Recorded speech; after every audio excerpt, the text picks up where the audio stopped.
AI is everywhere, but real productivity starts when AI actually works inside your tools.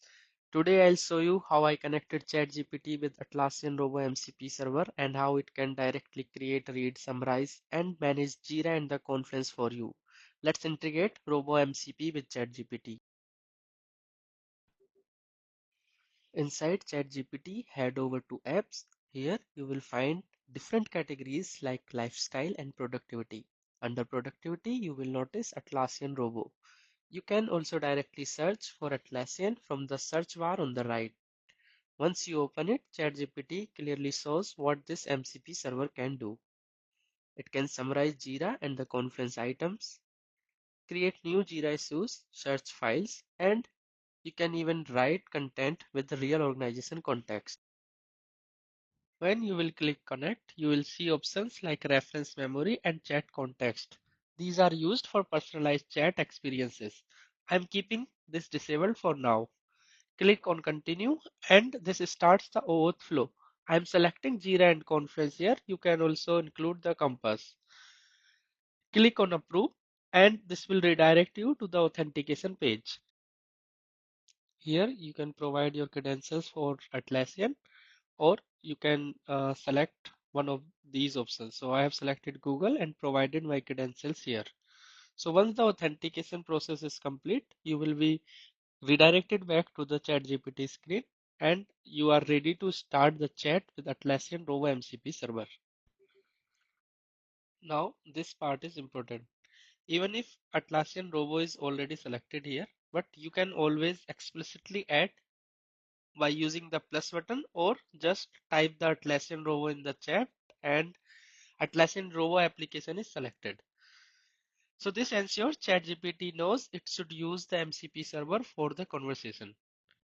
Here I'm asking ChatGPT to create a new Jira ticket for my team and assign it to me and include a proper title and description and the instructions. You can also attach some files for extra context, which is extremely powerful. But here I have not attached anything, but you can always click on the plus button and attach any required document with the help of these options. Just send this prompt to the ChatGPT and wait. After some processing, ChatGPT asks for permissions before creating anything. So this is great from a security standpoint. And just like that, it has generated the ticket and provided you the ticket number and the details. So let's verify if this ticket is available on our Jira board. So let me refresh this page and let's check if DAB9 ticket has been created or not. So let's see. So here it is. So we have the Jira ticket with the same ticket number and the description and title. So let's verify the ticket information. So with the small details, it has created a descriptive ticket with acceptance criteria and other things. In this run, duplicate tickets were created. I have already reported this as a bug to Atlassian and as well as to the ChatGPT, but it actually helps demonstrate something interesting in the next step.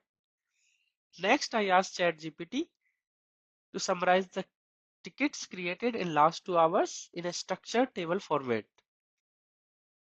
Notice how clean and readable this summary is. ChatGPT even detects the duplicate tickets and suggests for cleaning them up. So let's ask it to clean the duplicates. So as soon as I have provided for cleaning up the duplicates in it, it will ask my permissions for the transition. So once I provided the transition permission, so it will close my ticket from current state and in the end it will also ask to provide the command. So for now I have just clicked on the add command, but you can also provide the specific commands you want to add. With Atlassian Rovo MCP connected to ChatGPT, you are not just chatting anymore. You are reading Jira, creating issues, updating status, adding comments, and summarizing your work, all from the natural language. This is what real AI-powered productivity looks like. If you are working with Jira and the Confluence daily, this integration is a complete game changer.